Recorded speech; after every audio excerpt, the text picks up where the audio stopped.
धन धन सद्गुरु तेरा ही आसरा। सत्संग जी, आपने निजामुद्दीन औलिया का तो नाम सुना ही होगा, तो चलिए साहब कुछ शुरू करते हैं। यह बाबा जी वकील साहब जी अपने सत्संग में ऐसा की सुनाई थी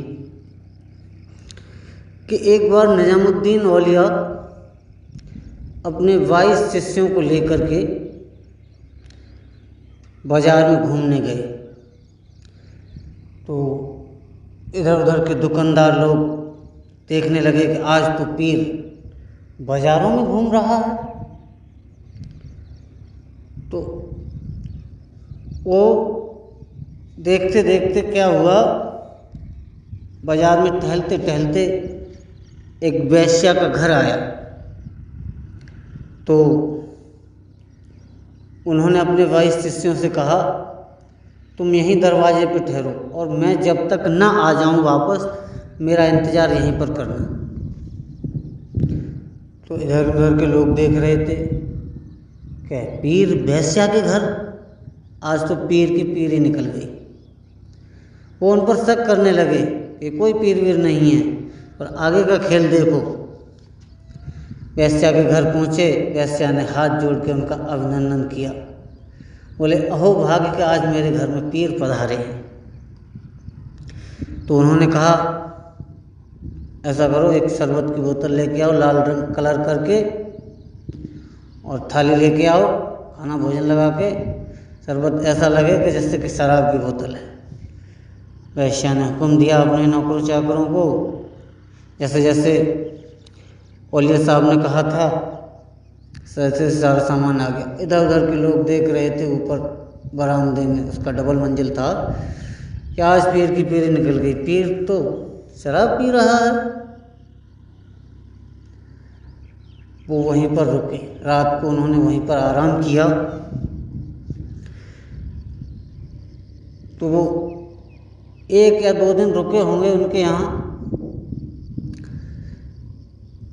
तो एक एक करके उनके 22 शिष्य जो थे वो धीरे धीरे धीरे करके चले गए। सिर्फ एक बची, सिर्फ एक शिष्य बचा उनका अपने हुजूर के इंतजार में। तो औलिया साहब जब सुबह हुई तो नीचे उतर कर आए,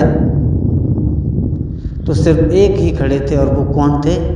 अमीर खुसरो। तो निजामुद्दीन औलिया साहब ने आकर के पूछा, कहाँ गए सभी लोग? वो फलां टाइम चला गया, वो फलां टाइम चला गया, वो फलां टाइम चला गया, वो इतने टाइम चला गया, वो इतने टाइम चला गया। उन्होंने कहा तुम क्यों नहीं गए? आंखों से आंसू निकल आया मेरे खुसरो साहब के कि हुजूर मैं जाता कहाँ, तुम्हारे सिवा मुझे कहीं कुछ दिखाई नहीं दे रहा था, इसलिए मैं छोड़ करके नहीं गया। निजामुद्दीन औलिया ने अमीर खुसरो को अपने गले लगा लिया और बताते हैं कि वो अपनी गद्दी अमीर खुसरो को ही सौंप करके गए थे। तो शायद संग जी, वक्त परीक्षा का है, हमें धैर्य नहीं खोना चाहिए, बाबा जी के नाम का सिमरन करना चाहिए, क्योंकि सिमरन में सबसे बड़ी ताकत है। सिमरन में इतनी ताकत है कि आप कुछ भी कर सकते हो, लेकिन शांति, मन में दीनता रखिए। ये बाबा जी अपने सत्संग में फरमाया करते थे, दीनता, गरीबी धारण करो, मन को निर्मल बनाओ, उग्र स्वभाव मत पैदा करो, क्योंकि वो कोटन जहाँ का मालिक है वो सब जानता है कि सच क्या है और झूठ क्या है। हम फैसला करने वाले कौन होते हैं?